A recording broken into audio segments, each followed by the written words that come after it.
This week on Movie Time Machine, in the 23rd century, a New York City cabbie, Corbin Dallas, finds the fate of the world in his hands when Lilo Dallas Metro Pass. What's going on? What are you doing? I'm not doing that. Jamie? Who's typing that? Jamie. I'm sorry. My God. I'm done. I'm sorry. There's a ghost in... Falls into his cab. This is Fifth Element. That's so good. That makes me so happy. I was like, what the fuck is going on? Yeah, this bitch with orange hair falls into his cab. Welcome to Fifth Element.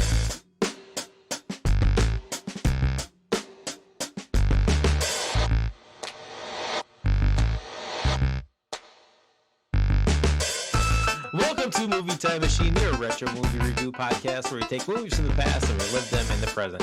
This week's movie, The Fifth Element, released in the year 1997, an English-language French sci-fi film directed and co-written by Luc Besson, starring Bruce Willis, Milla Jovovich, Gary Oldman, Ian Holm, Chris Tucker, and Tommy Tiny Lister, aka Zeus.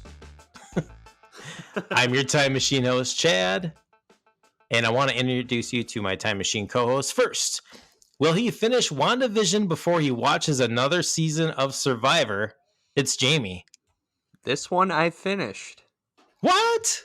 Okay, I got to go back. Will he finish Mandalorian before he watches another season of Survivor? Not if they put it on Netflix first. He's always living 1 year behind in the entertainment world and sometimes one beer behind. It's Casey. 1, 2, who knows? And, as always, our living encyclopedia of movie knowledge and collector of NES carts, it's James. I love how you pronounce like European names. Like I'm like, oh, it's not Jovovich, it's Jovovich for Milla. Milla? Yeah, Isn't it? I don't know. I always said Jovovich. Jovovich? But clearly, I think it's Jovovich. I've heard Jovovich, but I don't know anything. I don't know anything either. But I just always find it fun whenever there's a fun name like that. You always pronounce it the best. Well, hey, you know, is it Corbin Dallas? How would you say that? Corbin Dallas. Corbin. All right. Before we get into our movie of the week, I want to tell you guys about something. I finally beat Star Wars. What is it called? Jedi Fallen Order. Oh, I'm so proud of you. I finally beat it.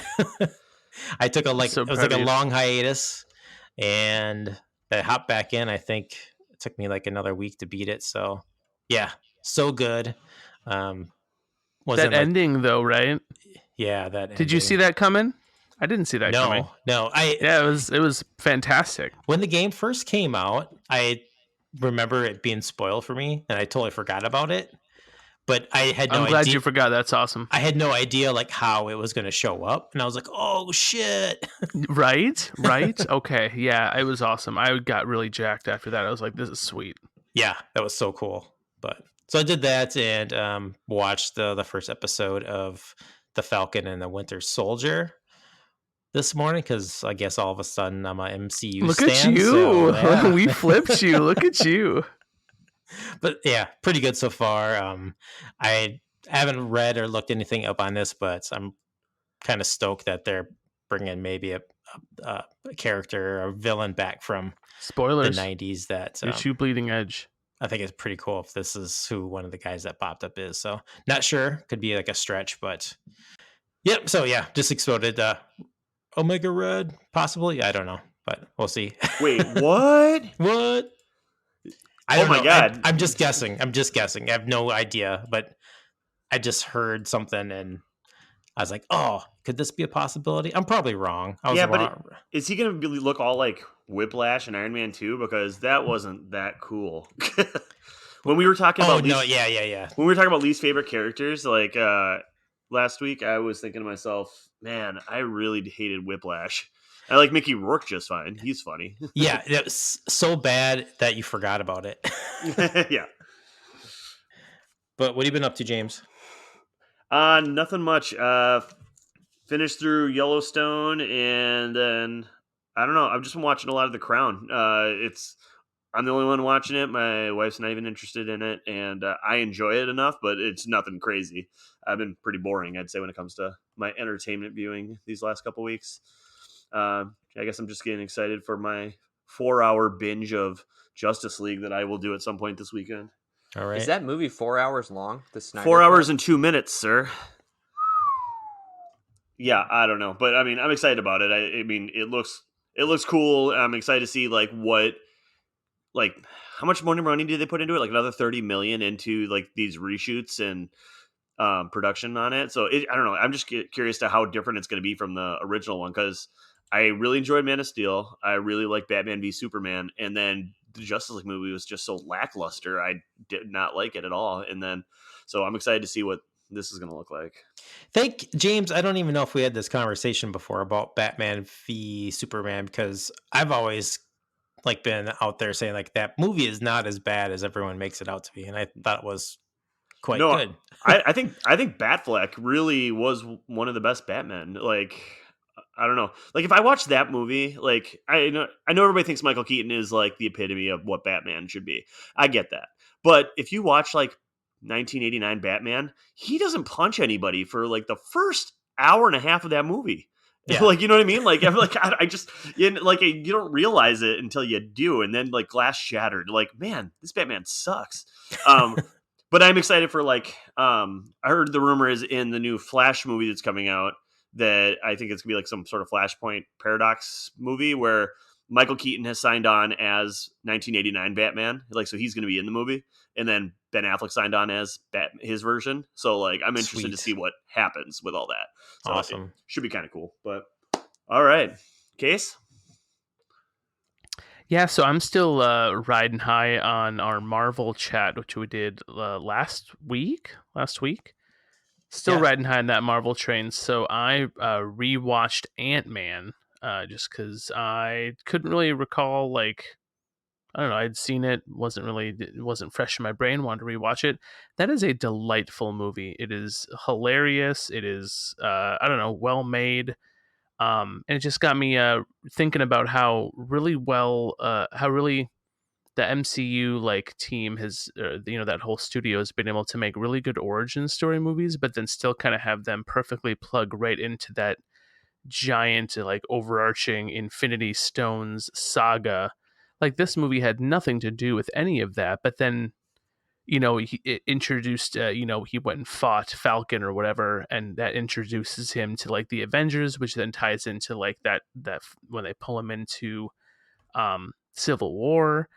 So it's just, I don't know, I think it's really well done, and I think it's kind of I don't know, we talk about it in that pod too, but it just made me step back and really view that whole universe as such a cool accomplishment to be able to make that many films and have them kind of intertwined together like that.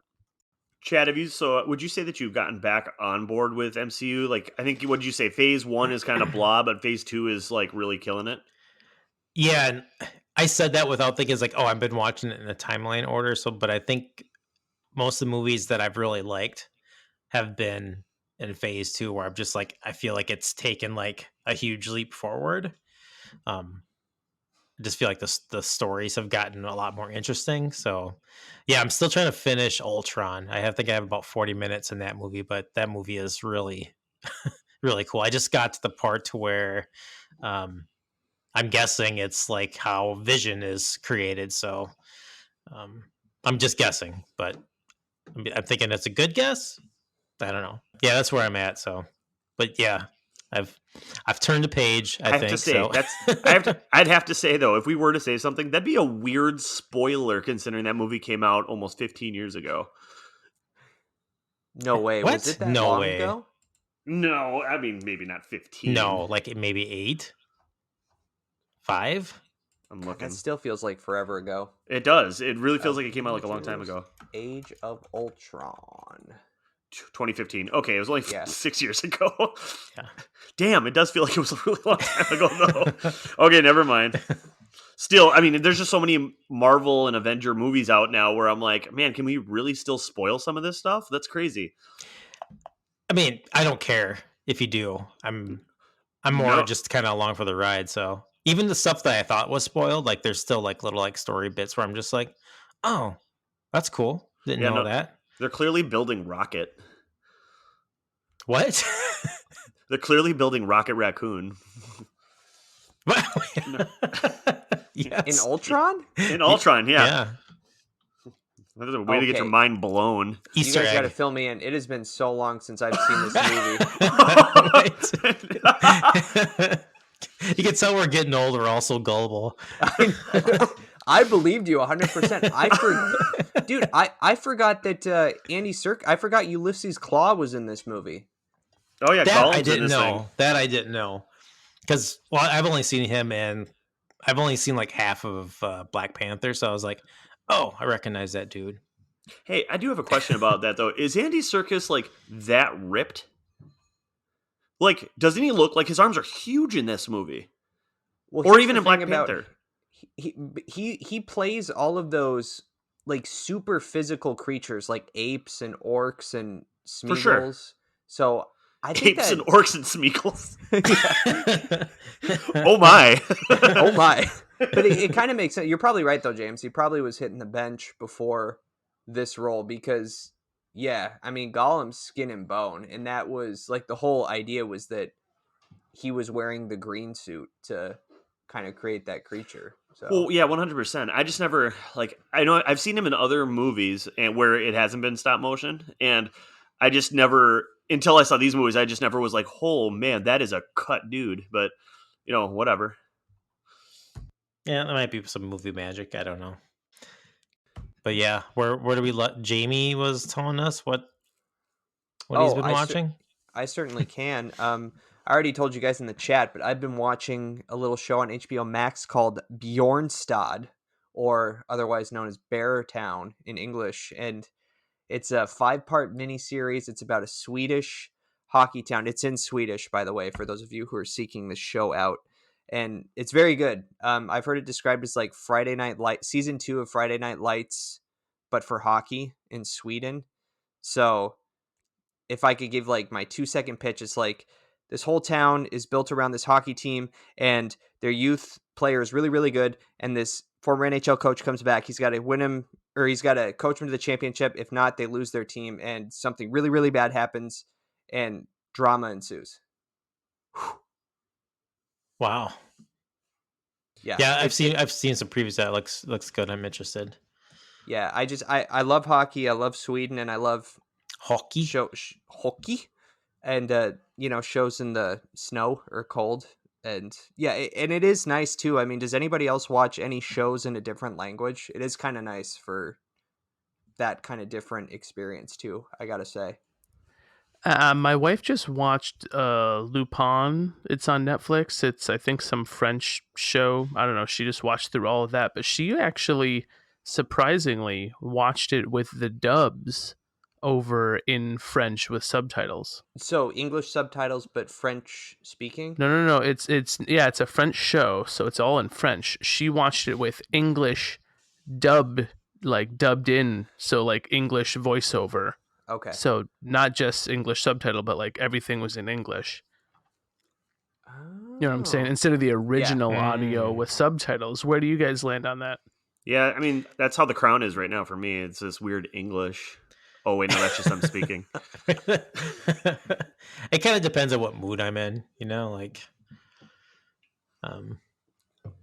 Yeah, I don't if know. it's something Dubs I could, take sit me down out and, of it. Pay a lot of attention to. So I can only do dubs in like animation. Like I did dubs with Mononoke, right? Yeah. But when it's English, when it's human actors, just not having the mouth not sync up takes me out of it too much. I have to just let them speak their language, and I'll just watch it with subtitles. Yeah, Yeah. I watched Rumble in the Bronx probably like a year ago, and it was brutal to get through. With like, I just remember seeing it in the theater as a kid, and I'm like, oh, this is so cool with like Jackie Chan and everything. But then, like the English dub on there is so bad. Yeah, I takes think me like out of it. Like a year ago, I think I was chatting with you quite a bit about this, Jamie. Maybe like right before we were all work from home. I went through like watching like a string of like old like kind of Japanese kung fu flicks. Yeah, it was your Pai Mei phase, right? Yeah. Yep. And Yeah, I started watching those just subtitled, and I was like, oh, this is actually is it kind of drew me in a lot more because a lot of those older films too, they use a lot of the same voice actors, so everything just kind of blends in. But yeah, I chose to actually subtitle those, which I really liked. So Yeah, well, and here's where it was different from other shows I watch is since it's all subtitled in Swedish, like if it was in Spanish, I might be able to keep up if I'm second screening, but if it's in Swedish, I can't look at my phone. So I have to watch the show for the whole episode. And I don't know, that's kind of cool. I don't do that with every show, but with this one it's been kind of fun just to lock in and follow along. and in case Casey and James, you're like, who the hell is Pai Mei? He's kind of like the Sith Lord of like the kung fu world. So Ooh. ooh. He shows up in a lot of like different variations of this character shows up in a lot of those like old kung fu flicks. like So like Kill Bill. like Kill Bill. Well, when you Okay. say it like that, I'm like, this is the guy that was training Uma Thurman with the wispy beard that he kept on grabbing. I'm guessing. Yep. Oh yeah. All right. So this week's movie, The Fifth Element. James, this was your pick. Do you want to go into like any reason why you picked this? Why was this your pick for this I, week? I was just going through different, like which movies I wanted to pick. Like I was going down in different years and like picking like, oh, these are my two favorite movies that year. These are my two favorite movies that year. And when I came across this one, I just thought I hadn't seen this one in a long time, but just remembered how much I enjoyed. Like this is probably one of the ones where I purchased the movie poster because I liked it so much at the time.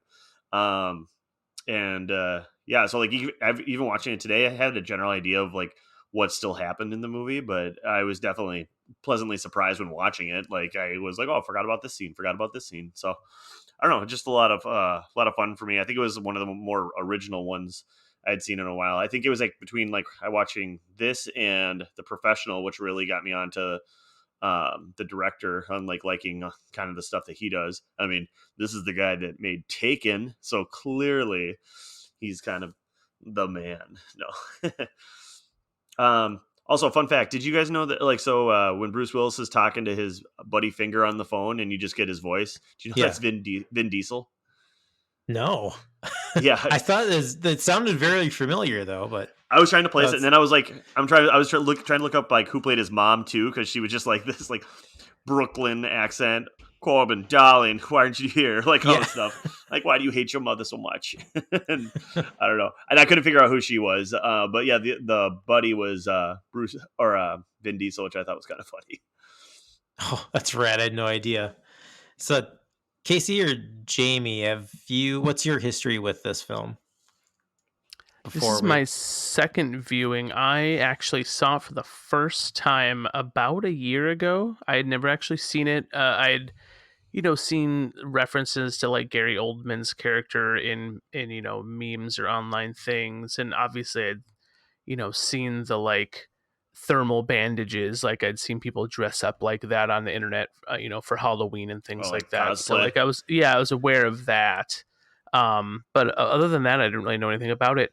And this is a really good example of before I watched this for the first time about a year ago, I looked up the trailer, and oh my goodness, trailers from the 90s are absolutely awful. They're the worst. Like it was after 2000s or something where trailers became like an art form and were really good for a short period of time. But man, in the 90s, they were just so bad. So it actually made me not as excited to even watch it, but I did. I think this is a good movie. I enjoyed it. I was glad to have watched it a second time. It is at times it dates itself as a little bit 90s, but for the most part, because it's like a futuristic sci-fi thing, it kind of holds up and doesn't really date itself too much in most of it. You can't really tell how old it is other than just knowing, how old Bruce Willis and Gary Oldman and Milla Jovovich are. Yeah, I don't know. I like this one. I don't think it's the greatest movie ever, but I think it's one of the better just kind of 90s action movies. It's really good. Cool. Jamie, what's your history So I with think this film? with this film, I feel like this was another one of my library rentals, or this may have been Blockbuster. I definitely saw this like circa high school, and then I haven't seen it since. And I remember liking it okay. Like I had my problems with it, and then watching it again, I had a lot more fun this time, but definitely still have my problems with it as well. There's stuff I really love. Like Bruce Willis, Milla Jovovich are great. In fact, so good. And then there's just some stuff I can't get past, like the design of the. Help me out here. The Mangolins, but who are the bad guys? The The Mandalorians? Mandalorians. I hate the way those creatures look. I can't get past it. Like I hate that creature design, and stuff like that. I mean, just kind that's of the pulls me point. right out. You're supposed to hate him. But I so hate them. It's and not in a fun way. I'm like, man, I wish they Unpack had- that. I'm curious. What do you mean by that? Like, are they too like puppet-y? They're too rubbery. You just I don't like think- pigs? I don't like pigs, and they're too rubbery. But even with like, I don't know. Isn't it? Wouldn't you say it's better though? Like because they put a lot of CG into the movie, like clearly with like their car designs and things like that. Where wasn't it a little refreshing that we still were getting costumes at that point? Yeah, with like the practical on top, like I think there's a good combination of like practical and CGI in this film. But I think that's definitely true, and I can't describe it better than like give me a different mask or like a different creature, make it a reptile, make it like a primate looking thing, just like whatever that was. It didn't work for me. I wish I could explain it better, but and again, that's like totally a personal. Give me lizard Taste. people. Yeah, give me we already lizard have people. them. They just live underground. Mm. Well, I that forget. that actually brings up a really interesting point because you were saying they're the bad guys, and that actually is a thought I had towards the end of the movie. Is like who there isn't like a singular bad guy because the whole thing's revolving around that giant planet that's exploding. But like you don't really think about that or care about it until like the end of the movie when they're like racing against time to stop it. Or let's The talk about majority of the movie you just aren't really thinking about it. You're thinking about Yeah. Gary Oldman and you're thinking about the stupid pig monsters. True, but I mean, until the planet makes a phone call.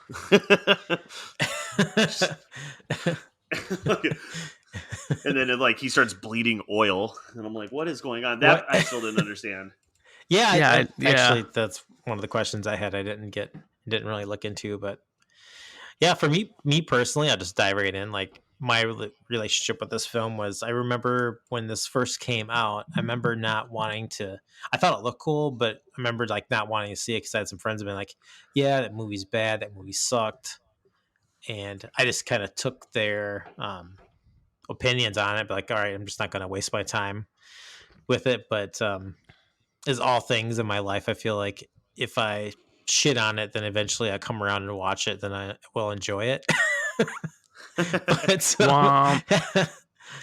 but no, then I purchased this on Blu-ray when it first came out on Blu-ray, and watched it, and I remember not liking it as much at first, and I think coming back in and watching it now, I think I did have that problem like you did, Jamie, with some of the like alien characters in it, but I guess they really kind of grew on me.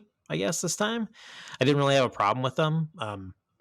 Like none of like the CGI or any like the special effects in this movie.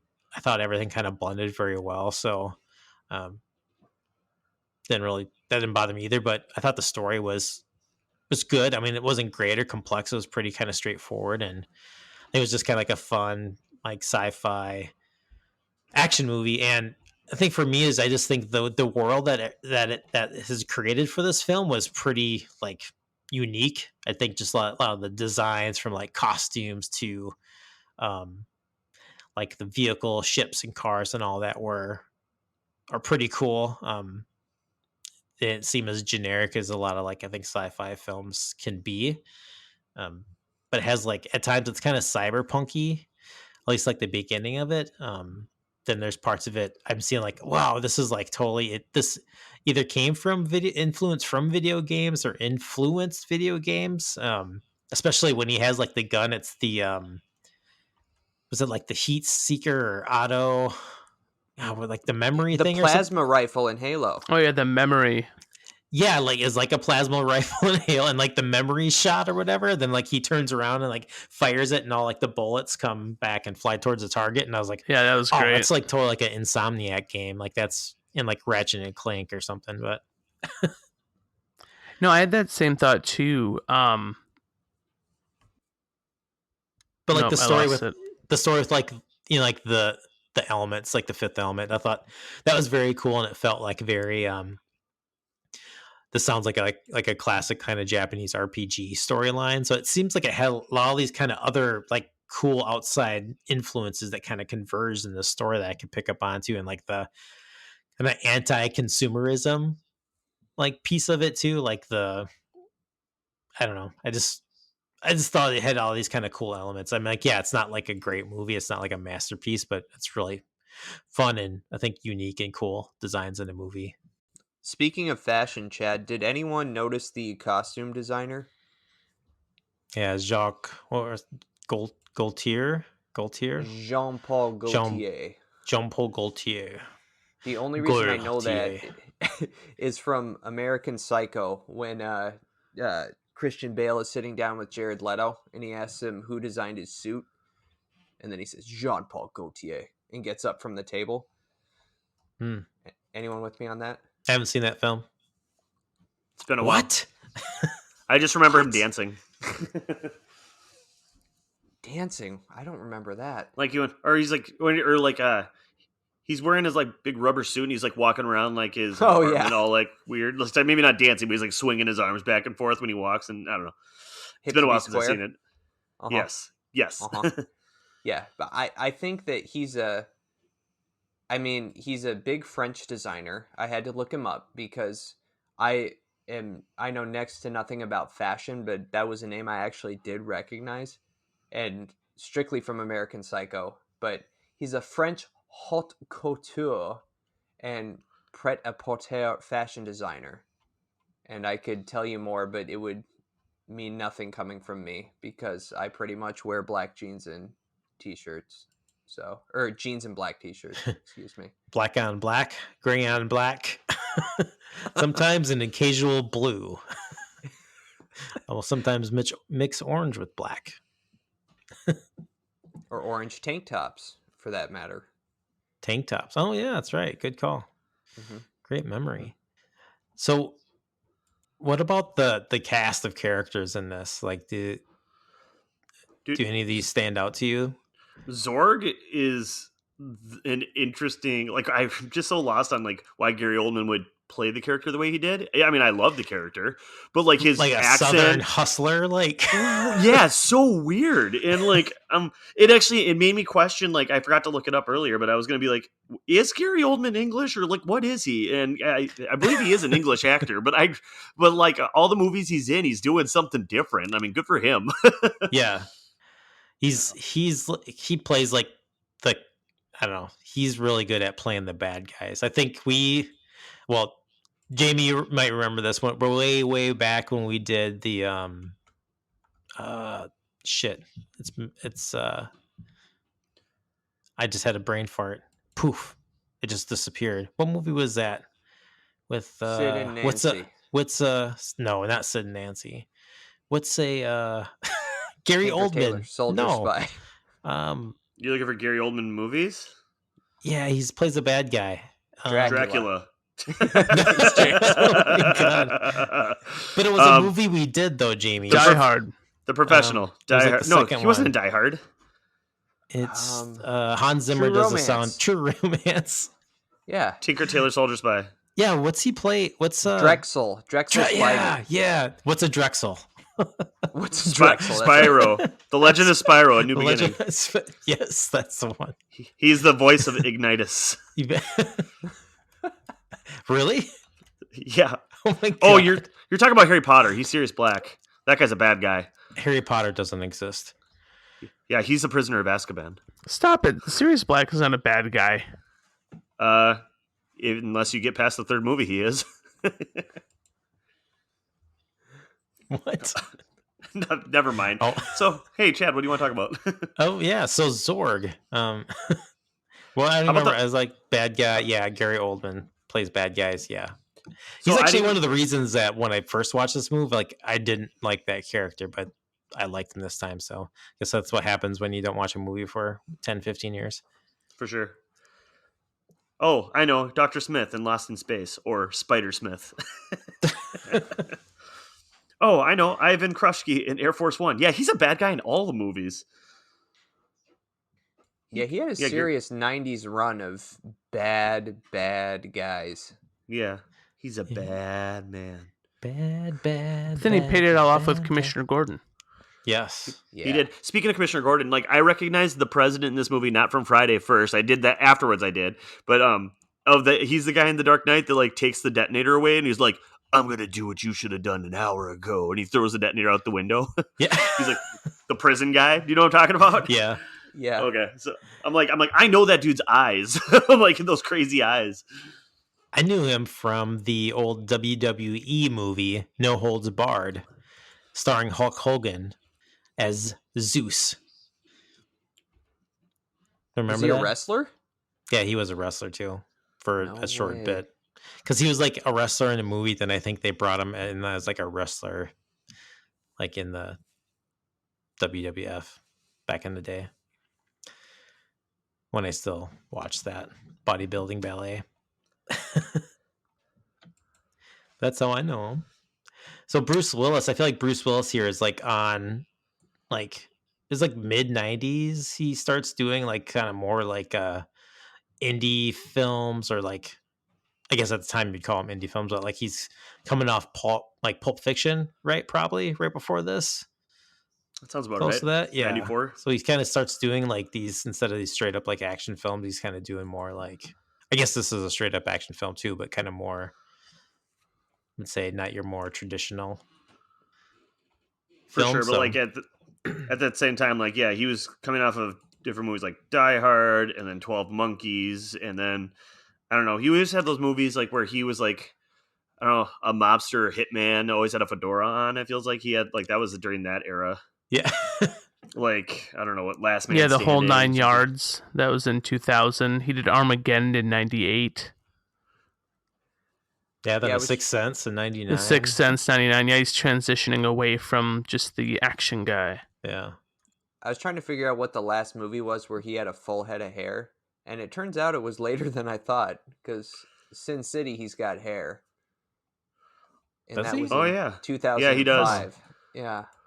You can't even lift that cannon hard again. Rah! I what think he had a good full head of movie. hair in. He had a full head of hair in Alpha Dog. I bet Lucky Number 11 is probably when he started shaving it off. Oh. Ooh, Slevin. That's another like deep cut that it doesn't get enough recognition for how good it Oh. is. The movie's so Agreed. good. Yeah, just the banter and dialogue is super witty. It reminds me a lot of like Kiss Kiss Bang Bang. And a really good song, that Kansas City Shuffle they play at the end of the Oh yeah, the the movie. rap. Yeah, it's a good song. I like that movie. What's a Kansas City Shuffle? You look left, they go right. Speaking of Bruce Willis, I've been it's my pick for our next movie. Oh, so you do And- Die Hard? I'm going to do Die Hard. No. Oh. But I've been going back and forth between The Day the Earth Stood Still, 1951, or 12 Monkeys with Bruce Willis. I've seen 12 Monkeys a single time. I don't recall much of it. That was a Terry And Gilliam. I've never wasn't it? seen the other one. Yeah, it was a Terry Gilliam. Yeah. And it's on HBO Max right now, so maybe I'll go. I with that remember one. it being confusing at the time. Yeah. That's a good rewatchable movie. If- Like If you found 12 Monkeys confusing, you should not watch Tenet. Oh, oh no. god. Oh god. Is that out? Like, can you rent that? Yeah, I own it. Yeah, you own it? Oh, Of course I do. oh, you do. I have to borrow Is that it- from you.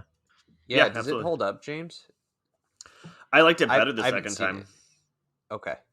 I liked what it better I've the heard. second time because the first time I was like with Chris Nolan playing with time, like you're spending so much almost time looking past the characters to be like, what detail am I missing or Easter egg are they showing me that I'm not seeing right away? Where the second time when I understood this is where the movie's going to go, I enjoyed it more and I was able to pick up on things and not be worried about missing something. And then actually, and even to the point of after watching it and then doing kind of like what we do with these podcasts where I'm like flipping through different trivia about Fifth Element while the movie's kind of on. I was reading stuff about Tenet and I'm like learning stuff that I was like, my mind like exploded when I'm like, wait, what? How did I not pick up on this? Like, there's just like all these different realities that it's just super complex. Like, I don't know how he thinks of these storylines like this. It's crazy. Genius. You gotta see that. It's on my list. All right, so should we go into film history?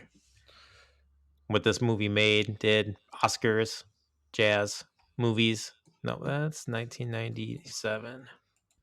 See, the fun thing about 97 movies is like you can like start scrolling through because it's when CG started becoming like this more prominent thing. Like this is the same year as Starship Troopers. Yeah. Or Volcano, Contact. I'm just trying to think of like movies where CG would play like a heavy role in certain scenes. I mean, Speed 2. Oh, but Men in Black. Like, so yeah, like it's just fun to see like where they started using CG like before they started getting like over the top with it looking terrible.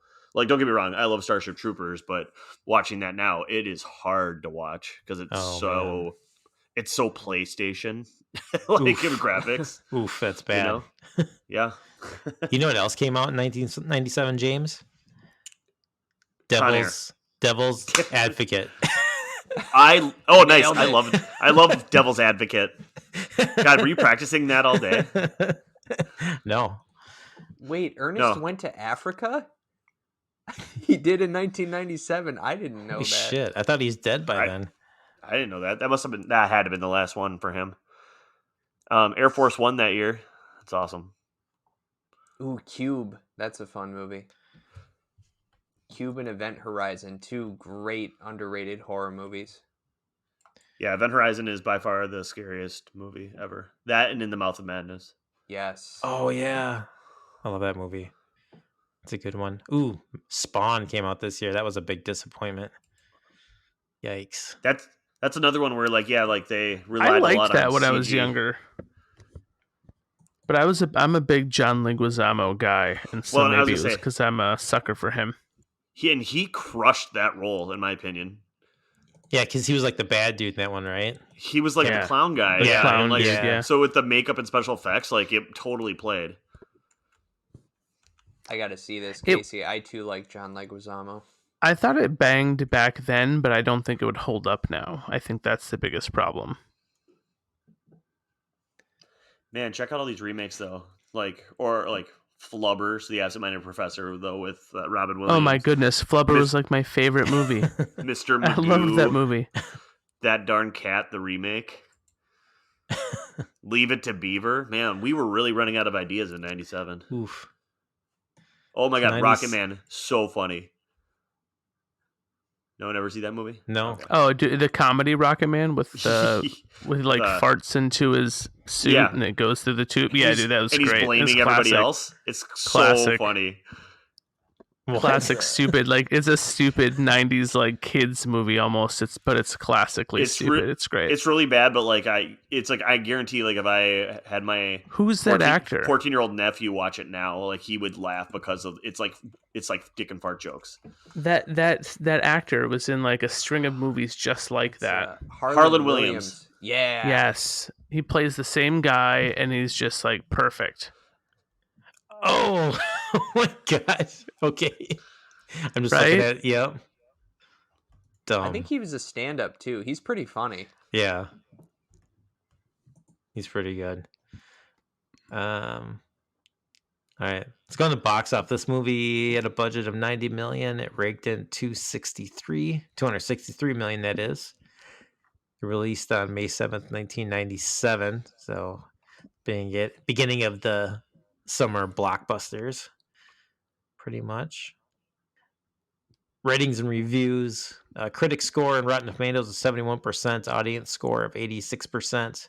IMDb has an average of 7.7 and has a 52% on Metacritic.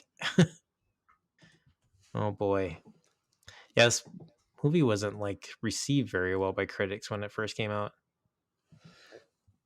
I mean, I was trying to think of the DVD case. I'm almost positive on the back of the DVD case it sticks in my head that they called it Star Wars of the New Millennium kind of thing. And I was just like, what? That's probably why a lot of people hated this movie. That's just that quote right You there. can't put Star Wars on it. Well, that's funny No because way. this is the year that they released the Star Wars remasters with like Oh, the what do you call them, like the extended scenes or added scenes and stuff yeah. like that. We're like Han's talking to Jabba and Jabba's like slithering around. Yeah. Yeah, Um, pretty bad. the tagline for this movie is really bad. There is no future without it. The Fifth Element. Dumb. Ooh. Here, New Oscars. York, It was nominated for Best Visual Effects. Didn't win. did it win anything? It did not. That was the only thing it was nominated for. Let's see if I can find out what did win that year. I bet it was something with Armageddon because Armageddon was the best thing ever. Oh, really? Well, I have no idea. I'm looking. While you're looking, I was just looking at the opening here to the New York Times review. It's as a yammering, swishy talk show host, Chris Tucker is flat out incomprehensible, while Mr. Oldman preens evilly enough to leave tooth marks on the scenery. Yikes. Gave it a 50. I mean, we I talk like. about? Wow. We haven't talked about Ruby Rod as characters go. Yeah. Yeah. He was the best part of this movie. One of the best. Oh, parts I of this loved it. Yeah, I loved it. His like, what would you say? He's more Prince. Yeah, like as a game Prince show or- host. Yeah, Prince as a game show host. Or, Yeah. Like Yeah. Prince and RuPaul as a game show host. There we go. Yeah. That's where this, I don't know if there's like any, I can't think of any other fiction like off the top of my head, but it reminds me of this book that I read by Jeff Noon called, God, I'm just fucking losing it today. I can't even remember it was this book called The Seventh The Element. Seventh Element. Knew Oh my it. God. Wait, It was what? called it was called Nymphomation.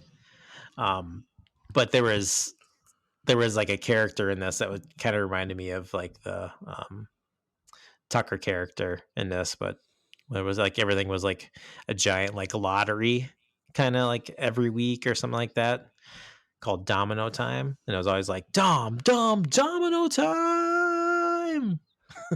But yeah. Anywho. So here's the deal. I'm looking up. I can't find this one specifically because I can't tell if it's supposed to be visual effects or sound effects. But I'll just let you know that Titanic won everything this year. Oh yeah, that's That right. was that year. That's Yeah. right. Yeah, too. And wasn't it? Again, this is 97. So this is the year that Contact came out. So Titanic came out this year, the last week of December, Right. and it was like the highest grossing film of 97, Right. or some shit like that. Yeah. There's like Con Air, LA Confidential, Air Force One, Contact, and yeah, Titanic took everything. The only thing that didn't get taken away was Goodwill Hunting's wins for screenplay and Robin Williams. Oh, Goodwill Hunting. It's not your fault. So I know I texted you guys or sent that picture out.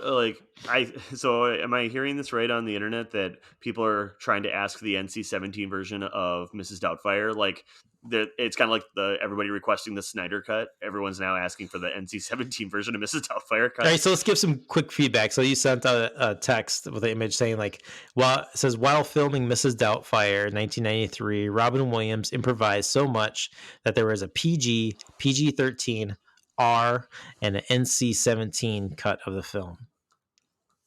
And now you're saying that there's like that's gotta be an exaggeration. There's no way he went I that think it's dirty that much to make a whole cut that was NC-17. like, I mean, it's got to be an exaggeration, but I have to believe there's a Yeah. rated R version out there. Yeah, But like, I can get I don't know. that. Like, because I could just see like Robin Williams going off about like, I don't know, Mrs. Doubtfire's balls, something like that. Well, if you've Like, ever watched "Oh, Robin Williams broke stand my up, he was back." dirty. Yeah, he was a dirty comic. Yeah. Right, no, for sure. So that's why I'm just like trying to think. I'm like, man, with his improv, it probably did get pretty racy there, and like did have to like Yeah. reel him back in. Like, this movie's 3 hours long. Yeah, if we had the NC-17 cut, we would need his brother Frank making some like very graphic prosthetics or something. Oh God, You yeah. know what I mean? For the deep, not rated cut. Yeah, but that movie also came out like at a time where, I don't know, that wasn't the digital era. We were still doing things on film, like, so I highly doubt we're gonna be able Wait, to find something like that. did they even have an NC-17 rating in 93? I feel like they It's a did. good question. I think that was like, I feel it's more likely there was NC-17 ratings back then, and then they just stopped making NC-17 movies like in 95. Because when did Because like, yeah, 93, what was it? Kids? Natural Born Killers? Kids was the last like NC-17 movie. Oh geez, because wasn't I thought Natural Born Killers that was NC-17. I thought it was too. Well, I'm looking at I'm looking. NC-17 Kids, 1995. Told you. Yeah, So Basic Natural Born Instinct, Killers. 1992. Okay, so Natural the Born first Killers was NC-17 first NC-17 rated film was in 1990. It was Harry and June. I don't So even there. think I've ever heard of that movie before. Harry and June. Me neither. I'm looking it up right now. Is it a porno? A literary love triangle is explored in this film, which was the first to earn an NC-17 rating. While traveling in Paris, author Henry Miller and his wife, June, met Aeneas Nin, and sexual sparks fly as Nin starts an affair with the openly bisexual June. When June is forced to return to the U.S., she gives Nin her blessing to sleep with her husband. Then, when June returns to France, an unexpected and sometimes contentious threesome forms. Oh yeah, you hate a contentious threesome. Oh, Uma Thurman's in it as June. Oh, well, it's a porno. Yeah. Here's an important distinction, though, because that's Chad. So that was the first NC-17 rating, right? Because Wikipedia has a bunch of old ones that were originally rated X, but I think X became NC-17, and then Not necessarily. Yeah. right. Well, Yeah. for the older ones that Yeah. they then retrofitted with the NC-17 rating. Yeah, because I think what happens with like the NC-17 rating came along because like there'd be like an X or like a double X or like a triple X rating. So I think that was kind of one of the reasons for the NC-17 rating. But cool. Actually, Jamie, I was going to ask you, since you didn't like the creature design of the Mangalorians, Yeah. what did you think of the what were they called? The Mango. Shoot, the Mambo number 5. Mondoshuans. Is that what I can't remember? Mondoshans. Which ones? Mondoshuans.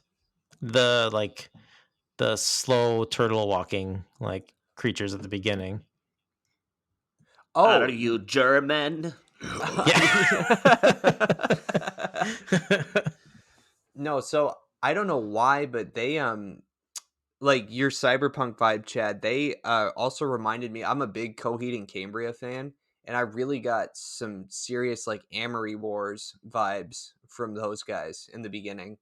And for those of you who don't know, that's like the comic book that's part and parcel with Coheed and Cambria, the band. So like a lot of that art style kind of reminded me of that. So no, I was into that. I've never heard of that before. Yeah, The Amory Wars. yeah. It's called the Amory Wars. I think Dark Horse Comics puts them out, but yeah, it's like a whole storyline. Each album that they put out is basically this continuating storyline. So it's super nerdy if you want to dive into it. Oh, that's kind of cool. Yeah, but to your creature design, so Men in Black came out in '97, which I think James or Casey mentioned earlier. Like, give me those aliens. Those are Rick Baker aliens. Like every alien in that movie works for me. I love those designs. Like the giant roach. So I guess like if you were to do a comparison, Men in Black aliens, I really liked the Fifth Element guys. I was not so fond of. Hmm. I don't know if I like the Men in Black aliens. Just looking at images of them because I've never Like seen that movie. But I was gonna say, like the big roaches. Hey, Kay, how's it going, man?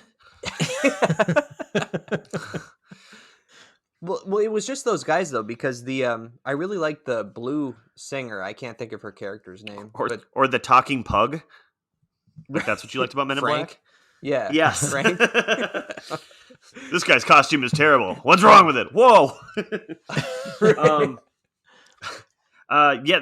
Well, see, I had a problem with the blue alien because I couldn't tell like if it was part of her dress or she was wearing a hat, the or diva? if that was just the diva. Yeah, or that was just her body with the tubes coming out and stuff.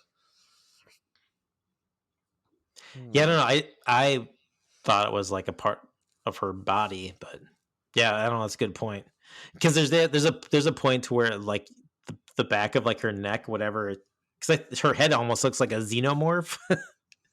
But 100%. That's what I was looking at. yeah.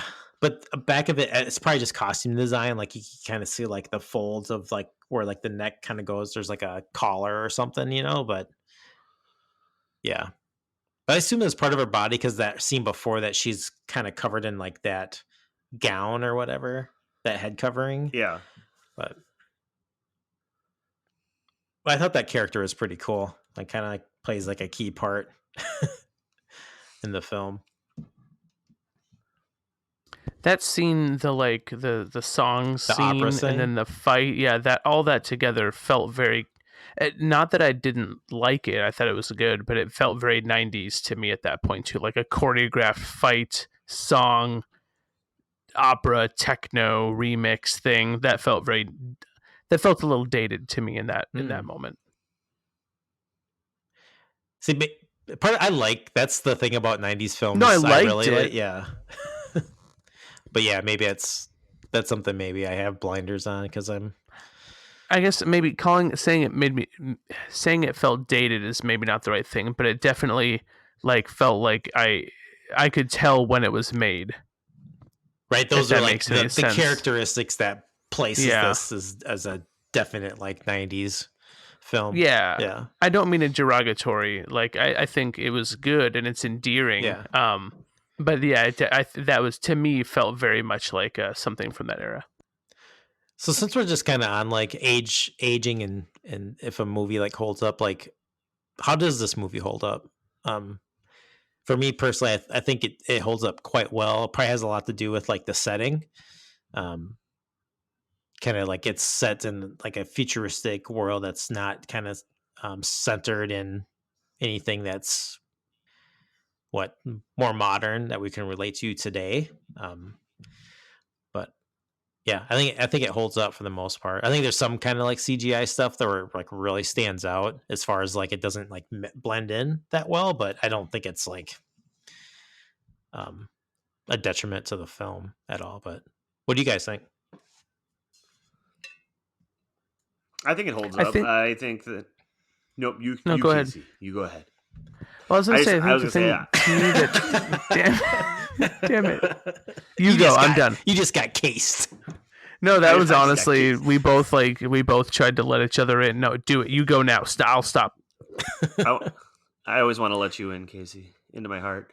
No, I think the movie holds up. I think the biggest thing with the CG for this one is that plays well is it's a lot of background scenes, or they spent a good deal of time on like the car chase scenes and things like where I'm like, it all plays together. It's not like there's any one single CG'd item that like is standing out as like, oh, that's really bad. To me, it all seems like I don't know, it's like the color palette of everything like works really well together. So I don't know. And then I think the set design in general, like it was huge. I think that they did try to use a lot of practical effects with set design and costume design that really help with all of this. And then everything else that's going on in space, I don't know. I think it all played very well. So I don't know. I think it holds up, minus some of the rubber suits. I'll give you that, Jamie.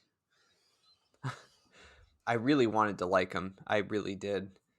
And I think for me, it's a mix versus what holds up and what doesn't, because like Casey said, there's some things that are so totally 90s, like having the president be a major feature. Like we didn't need a president in this movie. We really didn't. Like it would have been almost the same movie without him.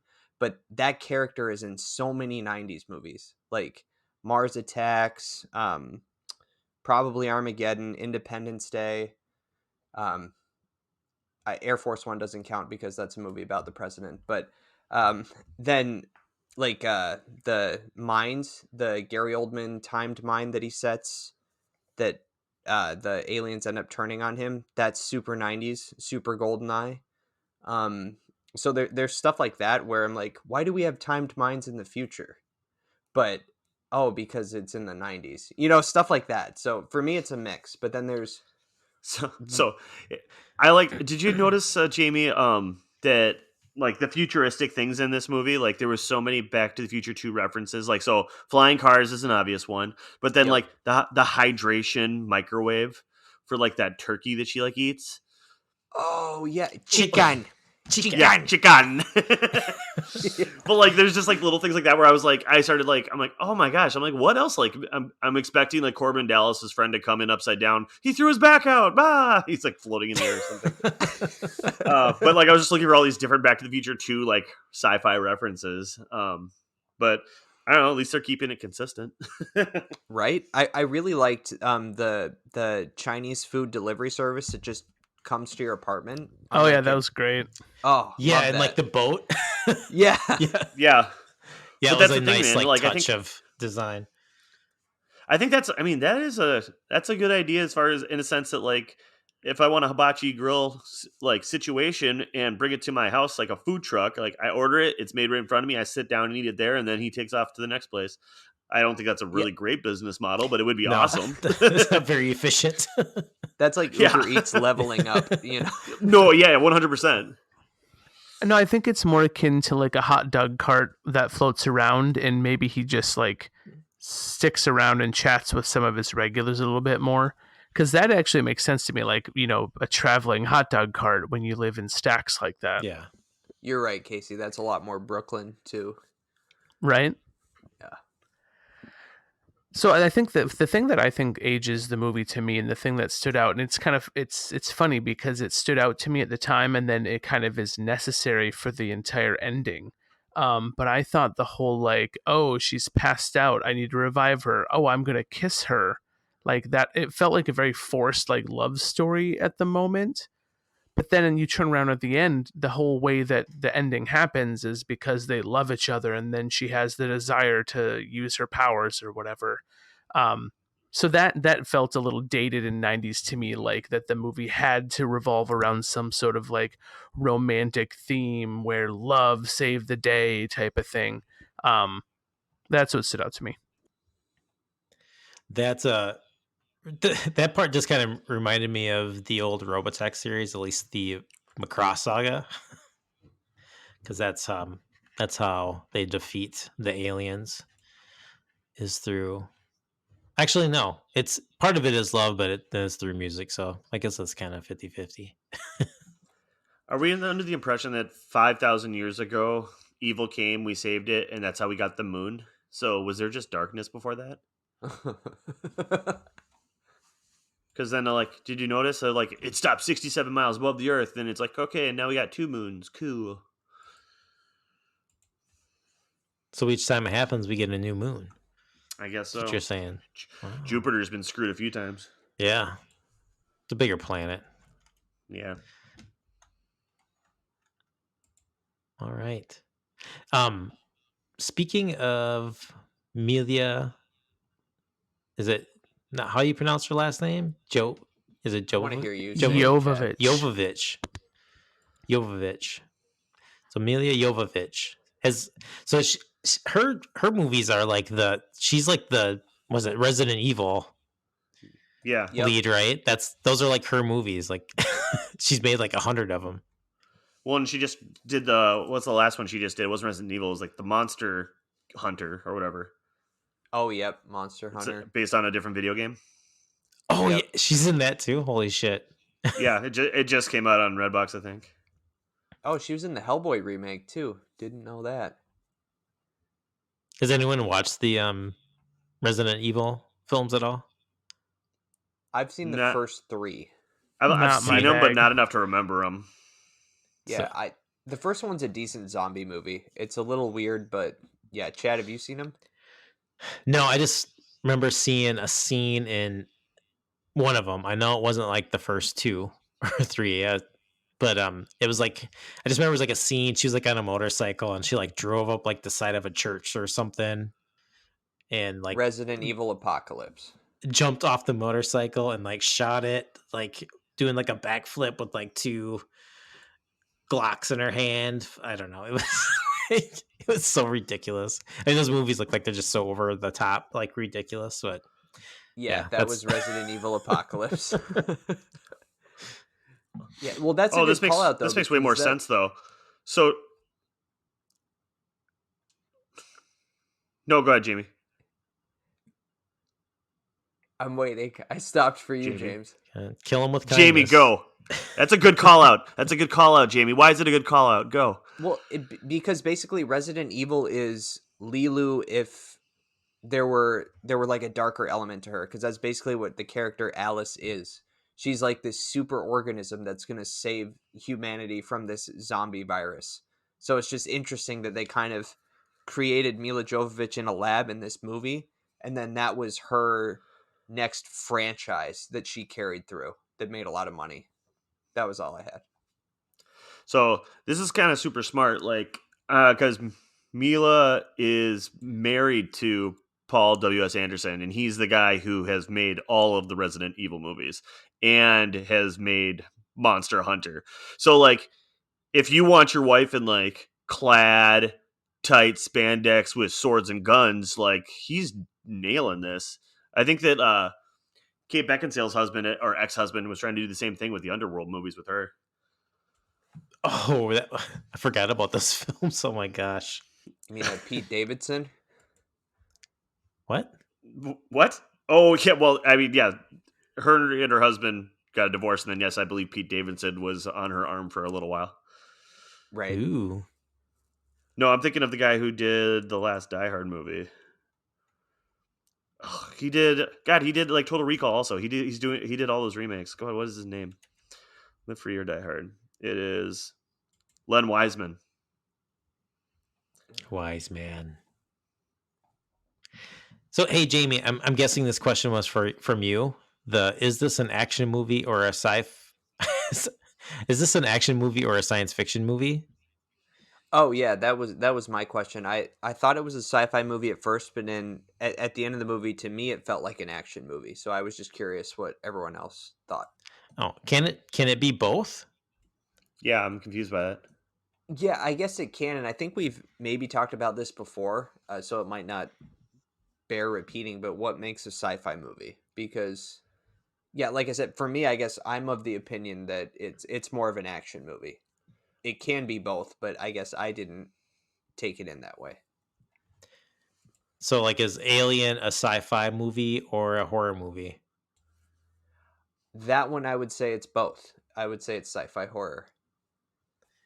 Oh, I would say this is a science fiction movie. It's set in a kind of like a weird dystopian future, right? Like, Yeah, the Yeah. fact that the penguin turtle aliens are like one of the first sci-fi things you see right in the beginning of the movie, like it shouts sci-fi to me.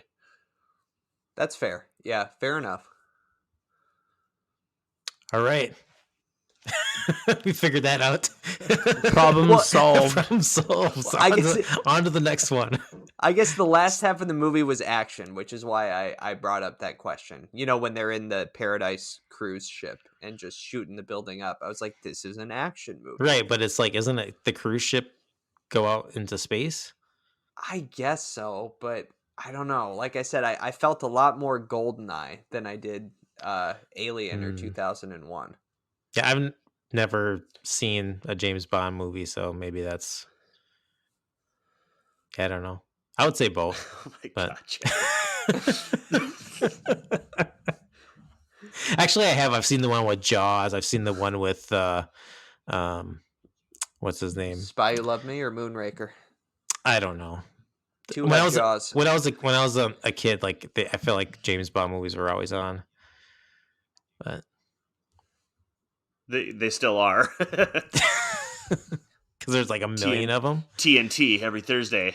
Yeah, exactly. Before we go, I want to thank you for downloading this episode of Movie Time Machine. Remember, new episodes drop on Fridays. Please send your questions, comments, and feedback to moviemachinepod@gmail.com. You can also follow us on Twitter @moviemachinepod. Thank you for listening. See you next time. Goodbye. See ya. Bye.